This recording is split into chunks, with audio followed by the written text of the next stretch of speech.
வணக்கம் மக்களே.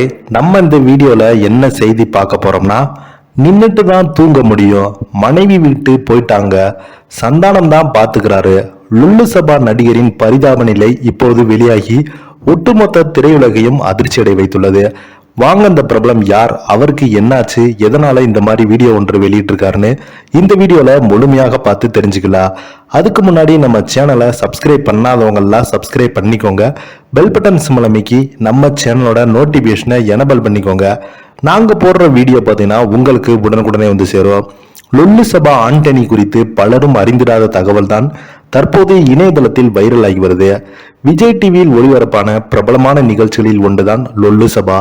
இந்த நிகழ்ச்சி 2003ஆம் ஆண்டு முதல் 2008ஆம் ஆண்டு வரை விஜய் டிவியில் ஒளிபரப்பப்பட்டது. முழுக்க முழுக்க நகைச்சுவை நிகழ்ச்சி தான் இந்த நிகழ்ச்சி. இந்த நிகழ்ச்சியில சந்தானம், ஜீவா, லுல்லு சபா மனோகர், பாலாஜி, சுவாமிநாதன், ஜாங்கிரி, மதுமிதா, மனோகர் உட்பட பல முன்னணி நடிகர்கள் போட்டியாளராக கலந்திருக்காங்க. இந்த நிகழ்ச்சியின் மூலமாக இந்த நிகழ்ச்சி மூலம்தான் பல பேர் தற்போது சினிமாவில் பிரபலமான நடிகராக திகழ்ந்து வராங்க. மேலும் இந்த நிகழ்ச்சிக்கென்றே ஒரு தனி ரசிகர்கள் பட்டாளமே இருக்காங்க. இப்போது இந்த லுல்லு சபா நிகழ்ச்சியின் வீடியோக்கள் ரசிகர்கள் மத்தியில் ஒரு நல்ல வரவேற்பை பெற்று வந்தது. மேலும் இந்த நிகழ்ச்சியின் போட்டியாளராக கலந்து கொண்டவர் தான் ஆண்டனி. இந்த நிகழ்ச்சியில் இவருடைய காமெடி ரசிகர்கள் மத்தியில் ஒரு நல்ல வரவேற்பை பெற்று இருந்தது. இதனைத் தொடர்ந்து இவங்க பல நிகழ்ச்சிகளில் கலந்து கொண்டு தன்னுடைய திறமையை வெளிப்படுத்தியிருந்தார். அதன் மூலம் இவருக்கு சினிமாவிலும் வாய்ப்பு கிடைத்தது. இருந்தாலும் இவரால் பிரபல நடிகராக முடியவில்லை. மேலும் கடந்த ஆண்டு லுல்லு சபா நிகழ்ச்சி மூலம் ரீயூனியன் நடந்தது. அதுல பலருமே கலந்து கொண்டாங்க. ஆனால் ஆண்டனி கலந்து கொள்ளவில்லை. இது குறித்து நெட்டிசன்கள் கேள்வி எழுப்பி வந்தாங்க. ஆண்டனி குறித்து எந்த தகவலும் தெரியாமல் இருந்தது.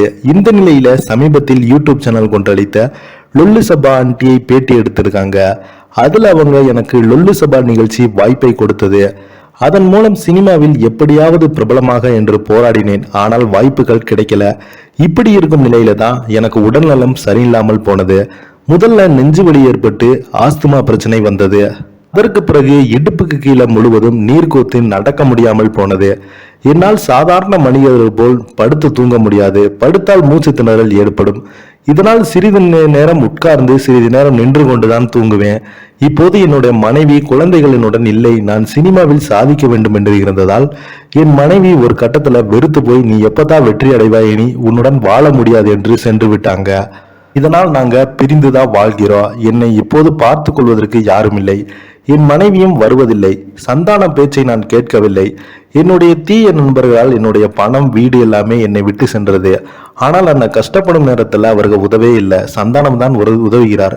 சேசுப்பா கூட நான் இருக்கின்றேன், பயப்படாத சொன்னார். அவர் இறந்து ரொம்ப கஷ்டமா இருக்கிறது என்று மனவேதனையில ஆண்டனி அவர்கள் கூறியிருக்காரு. இவர் கொடுத்த பேட்டி இப்போது சோசியல் மீடியாவில் வைரல் ஆகி வருது. இதை பத்தி நீங்க என்ன நினைக்கிறீங்க? கீழே உள்ள கமெண்ட் பாக்ஸ்ல மறக்காம பதிவிடுங்க. நன்றி, வணக்கம்.